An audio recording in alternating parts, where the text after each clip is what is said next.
Olá meu irmão, olá minha irmã, estamos aqui para mais um vídeo e hoje para falar um pouquinho sobre as doenças e os doentes. Essa foi uma solicitação de algumas pessoas nos comentários dos outros vídeos aqui no YouTube, então já peço que você fique atento, fique atenta à palestra de hoje, já se inscreva no canal para ficar por dentro também das outras palestras que virão e, claro, das palestras que nós já fizemos. Então nós começamos a palestra de hoje falando sobre doenças e doentes. Na vida nós nunca perdemos, ou nós ganhamos ou nós aprendemos. Este é um ponto de vista que vale a pena você adquirir, você começar então a ter esse olhar baseado nesses conhecimentos, porque quando você entende que você não perde, fica muito mais fácil esperar. Às vezes é melhor esperar do que duvidar. Então você realmente esperando, a enfermidade vai embora, dias melhores virão. Costumo dizer que nos horizontes sempre há paisagens felizes, é que muitas vezes nós não conseguimos enxergar. Nós ficamos presos à dificuldade atual e a gente se impede realmente de ver adiante. Eu mesmo já tive uma série de enfermidades, sei que outras também devem vir, né? O Emmanuel uma vez disse ao Chico que não existem privilegiados, mas que é possível minimizar os efeitos das doenças futuras. Talvez a sua enfermidade ou aquela mais recente que você teve poderia ser pior caso você não tivesse diminuído a força daquela enfermidade através de boas ações, através de boas atitudes, anulando a potencialidade daquela enfermidade. Todos nós temos um passado, e muitas vezes um passado de máculas, um passado de erros, e tais erros somatizados acarretam em enfermidades. Então hoje nós vamos explicar a dinâmica das enfermidades. Por que existem doenças e existem doentes? Doenças existem? Joana de Ângeles diz que não.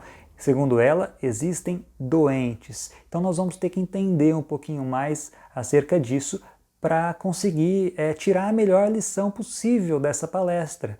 Né? Uma lição de entendimento, uma lição de calma, uma lição de paz, para que os seus próximos dias sejam mais fáceis, para que enfrentar essa enfermidade atual, que sempre é passageira, seja muito mais fácil. Existe um livro chamado Contos desta e d'outra vida, de Humberto de Campos. O crédito dele, na verdade, é como Irmão X, já que foi aquele período em que houve um problema jurídico, né, com a família de Humberto de Campos em relação a Chico Xavier. E ele tem vários textos importantes nessa obra. Um desses textos diz sobre o anjo cinzento. Quando a criatura não consegue ouvir os anjos de outras cores, que são os anjos da sabedoria, são os anjos da caridade, o que se aproxima dele é justamente o anjo cinzento, aquele anjo da enfermidade, que quase sempre convence a criatura à renovação espiritual. Ou seja, é um anjo incompreendido, é um anjo não muito aceito pelas pessoas, mas é um anjo que para sobre o doente de modo a convocá-lo à reabilitação moral ou simplesmente a despertá-lo, já que muitas vezes a doença, em um grau mais leve, é uma simples advertência. É uma advertência, olha só, que tal a gente começar a trabalhar juntos? Então, às vezes é um convite também da espiritualidade convidando aquela pessoa a novos caminhos. Então, nós temos que entender que a doença ela é um efeito, ela não é uma causa. Onde é que está a causa? A causa está dentro de cada um de nós. Então, não existe efeito sem causa. O efeito só existe quando há uma causa. Então, nós temos que trabalhar no quê? Nessa causa, conseguir diagnosticar essa causa, entender qual é essa causa, o que está acarretando nos reflexos para o campo físico, ou seja, o que é que está acarretando nessa enfermidade. A própria Joana de Ângeles, eu já disse antes, segundo ela não existem doenças, existem doentes que em maior ou menor grau somos todos nós. E daqui a pouco eu vou ler um texto bem interessante da Joana de Ângeles que explica muito bem em relação a essas enfermidades. Segundo Maria João de Deus, a mãe do Chico, no livro Cartas de uma Morta, psicografada pelo próprio filho, ela diz que o pensamento é tudo, pois tudo começa no pensamento. Então a gente já liga esse raciocínio com uma frase do Divaldo Franco, quando ele diz que sempre que vier um pensamento ruim, substitua-o imediatamente por um pensamento bom. Como se você estivesse a jogar um balde d'água sobre aquela pequena fagulha, né, que é o mau pensamento, que é o pensamento destrutivo, que é o pensamento que pode se transformar numa grande chama, num grande incêndio e causar dificuldades na sua vida. Então, se você realmente conseguir anular aquele ímpeto destrutivo, aquela pequena faísca, aquela pequena fagulha, jogando um balde de otimismo, um balde de esperança, um balde de novos pensamentos, sem dúvida você terá anulado aquela possibilidade de um grande incêndio em sua vida. Por que nós dissemos isso? Porque agora a gente vai começar a explicar um pouquinho sobre o perispírito. O perispírito é o corpo astral, é aquele corpo menos denso que dá a forma física ao espírito. Então este é o perispírito. Quando nós pensamos algo ruim, quando nós fazemos algo de ruim, o que é que acontece? Nós manchamos este perispírito. Manchado, o perispírito precisa de um jeito ou de outro ser limpo e aí entra a enfermidade. É aí que entram as enfermidades. Então este é o raciocínio de acordo com alguns relatos da própria espiritualidade. Eu já contei algumas vezes aqui, há uma história no livro Um Roqueiro no Além. É uma história interessante acerca de um espírito que passou por aqui, que foi um roqueiro conhecido no passado, segundo a obra, e que quando desencarnou em função de uso exagerado de drogas, ele viu o seu perispírito com inúmeras manchas. E ele perguntou para o mentor espiritual dele: o que são essas manchas? E aí entra o mentor e diz: são seus pensamentos ruins, são suas más ações, são seus vícios. E como é que eu faço para limpar? Reencarnando. Então a gente tira essa lição em relação às manchas deste livro chamado Um Roqueiro no Além. Muitas vezes também nós possuímos enfermidades que são baseadas, como nós já dissemos, em fatos negativos que nós pensamos ou que nós executamos, ou de vícios também do passado. Aquele vício da gula, muitas vezes, nós temos aqui alguns exemplos, o vício da gula, o vício do álcool, eles podem ocasionar problemas no estômago, problemas no fígado. Nós temos também o vício pelo fumo, que pode ocasionar um problema no pulmão. Então são coisas físicas, e às vezes coisas físicas que não se concretizam naquela única, que não se concluem naquela única existência. Então muitas vezes voltam. Já ouvi relatos e há obras em relação a isso de espíritos que se suicidaram em outras encarnações e que retornaram com inúmeros problemas físicos. Problemas relacionados a quando da ingestão de veneno, problemas relacionados ao esôfago, ao estômago, ao coração, quando a pessoa pula de precipícios, problemas, sequelas gravíssimas de ordem física, deformidades no corpo e por aí vai.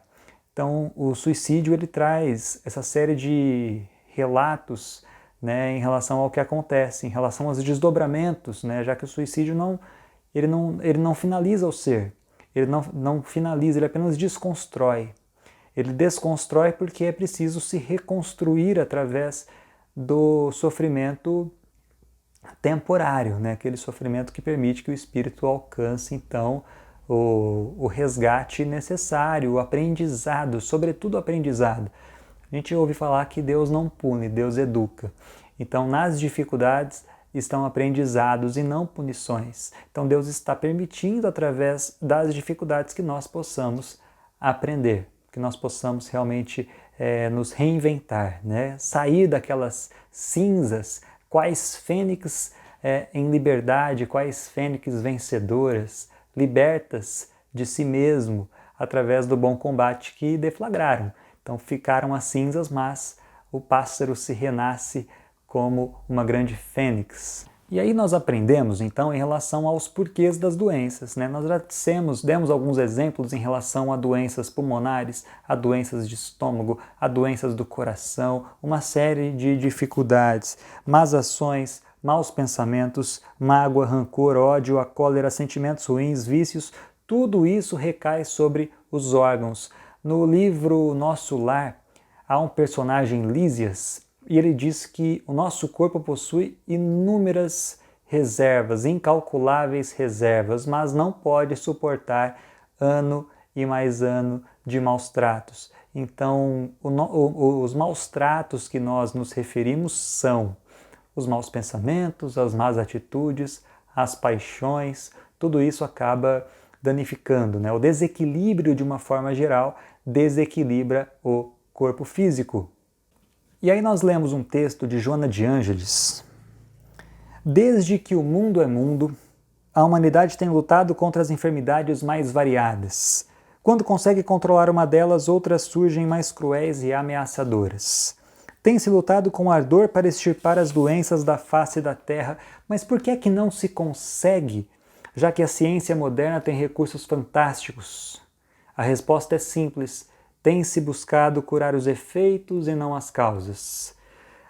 Ou seja, temos envidado esforços para curar os corpos, esquecidos de que o enfermo é o espírito imortal e não o corpo que perece. O corpo é como um mata-borrão que absorve e exterioriza as chagas que trazemos na alma. A mente elabora os conflitos, os ressentimentos, os ódios que desatrelam as células dos seus automatismos, degenerando-as e possibilitando a origem de tumores de vários tipos, especialmente os cancerígenos, em razão da carga mortífera de energia que as agride. A sede de vingança volta-se contra o organismo físico e mental daquele que a acalenta, facilitando a instalação de úlceras cruéis e distonias emocionais perniciosas que empurram o ser para estados desoladores. As angústias cultivadas podem ocasionar as crises nervosas, as enxaquecas, entre outros males. A inveja, a cólera, a competição malsã provocam indigestões, hepatites, diabetes, artrite, hipertensão, entre outros distúrbios. O desamor pessoal, o complexo de inferioridade, as mágoas, a autopiedade favorecem os cânceres de mama na mulher e de próstata no homem, além das disfunções cardíacas, dos infartos brutais e de outras doenças. A impetuosidade, a violência, as queixas sistemáticas, os desejos insaciáveis dão ocasião aos derrames cerebrais, aos estados neuróticos e às psicoses de perseguição. Como podemos perceber, a ação do pensamento sobre o corpo é poderosa. O pensamento salutar e edificante flui pela corrente sanguínea como tônus revigorante das células, passando por todas elas e mantendo-as em harmonia. O contrário ocorre com o pensamento desequilibrado. O homem é o que acalenta em seu íntimo, o que surge no corpo é a exteriorização dos males que cultiva na alma. Não é por outro motivo pelo qual Jesus alertava aqueles a quem curava, dizendo: vai, não tornes a pecar para que mal maior não te aconteça. O que quer dizer que a saúde está condicionada ao modo de vida de cada criatura e que não há doenças, mas doentes, que em maior ou menor grau somos todos nós. Há um outro texto, agora de Neio Lúcio, Palavras aos Enfermos. Toda enfermidade do corpo é processo educativo para a alma. Receber, porém, a visitação benéfica entre manifestações de revolta é o mesmo que recusar as vantagens da lição, rasgando o livro que agora a transmite. A dor física, pacientemente suportada, é golpe de buril divino, realizando o aperfeiçoamento espiritual. Tenho encontrado companheiros a irradiarem sublime luz do peito, como se guardassem lâmpadas acesas dentro do tórax. Em maior parte são irmãos que aceitaram com serenidade as dores longas que a providência lhes endereçou a benefício deles próprios. Em compensação, tenho sido defrontado por grande número de ex-tuberculosos e ex-leprosos em lamentável posição de desequilíbrio, afundados muitos deles em charcos de treva, porque a moléstia lhes constituiu tão somente motivo à insubmissão. O doente desesperado é sempre digno de piedade, porque não existe sofrimento sem finalidade de purificação e elevação. A enfermidade ligeira é aviso, a queda violenta das forças é advertência, a doença prolongada é sempre renovação de caminho para o bem. A moléstia incurável do corpo é reajustamento da alma eterna. Todos os padecimentos da carne se convertem com o tempo em claridade interior, quando o enfermo sabe manter a paciência, aceitando o trabalho regenerativo por bênção da infinita bondade. Quem sustenta a calma e a fé nos dias de aflição encontrará a paz com brevidade e segurança, porque a dor em todas as ocasiões é a serva bendita de Deus que nos procura em nome dele, a fim de levar a efeito dentro de nós o serviço da perfeição que ainda não sabemos realizar. E há um outro texto da irmã Sheila: não enxergues na dor que te visita motivo apenas para lamentações. É possível que ela traga consigo um convite à tua renovação interior. Não maldigas o problema que te desafia à paciência. Talvez ele seja portador de importante advertência a fim de evitares situações mais aflitivas depois. Se o momento é de dificuldade, ora, serve e confia, fazendo o melhor ao teu alcance. E mesmo que a dor persista, apesar de seus esforços por vencê-la, não desanimes. Aquietamente entregando-te a Deus, porque as leis divinas sempre nos renovam para melhor, conduzindo-nos para a vitória no bem. Emmanuel nos dizia que o bem que praticares em qualquer lugar será o teu advogado em toda parte. Alcione diz que os piores incêndios começam nas menores fagulhas. Divaldo diz que sempre que vier um pensamento ruim, substitua-o por um pensamento bom. Alcione diz ainda: não temas a prova de purificação que te conduzirá à alegria na senda eterna. O cálice do remédio deve ser estimado por sua virtude curativa e não pelo conteúdo que produz penosa sensação de alguns segundos. Diz ainda que as feridas do corpo são melhores que as feridas da alma e que Deus não concede as claridades divinas da fé para os momentos tranquilos da existência. Tudo isso está no livro Renúncia, psicografado por Francisco Cândido Xavier. A melhor maneira de prever o futuro, portanto, é criá-lo. Então, preveja o futuro, crie um novo futuro. Crie, busque através da renovação interior. Se lance em direção à luz, fazendo bem, praticando bem, anulando suas más tendências através da prece, através da caridade, né? As mãos que ajudam são mais sagradas que os lábios que rezam, já dizia Madre Teresa de Calcutá. Então faça o bem, ajude as pessoas, faça aquilo que você puder fazer, aproveite os seus minutos, anule suas más tendências com leituras edificantes, com uma boa prece, com músicas clássicas, com músicas que acalmam, através do sono útil, através da oração do copo d'água, através do evangelho no lar, através dos passes e tudo mais. Então você terá anulado suas más tendências, ficará mais fácil. Você quita as dívidas de ontem e não contrai novas dívidas para o amanhã. Jerônimo Mendonça, né, o gigante deitado, ele tem algumas frases muito importantes. Uma delas é: o trabalho no bem engrossa o fio da vida. Aí ele possui uma outra frase importante: tudo passa menos o tesouro das horas perdidas. Se eu puder passar para você então as minhas lições de vida, já passei por inúmeros problemas, mas os problemas de saúde sempre passam. E quando passam, nós aprendemos lições importantíssimas que nos projetam, que nos possibilitam mais experiência. Então, cada dia aprendemos mais e cada vez mais as dores se tornam menores em função das experiências. Então, bendiga a sua doença, aproveite a oportunidade de aprender, mas lembre-se, se há manchas pelo corpo perispiritual, a gente finaliza com uma história que vale muito a pena, que é do Chico e o marceneiro. Havia um marceneiro que se debruçava sobre ajudar o próximo. Ele gostava de distribuir dinheiro para as pessoas, ajudando da forma que ele pudesse as pessoas na sua cidade. E os próprios funcionários diziam: fulano, você não guarda, você só ajuda, e amanhã ou depois? E ele não se importava, ele ajudava as pessoas cada dia mais. Um dia ele perdeu parte do polegar numa daquelas serras que os marceneiros usam.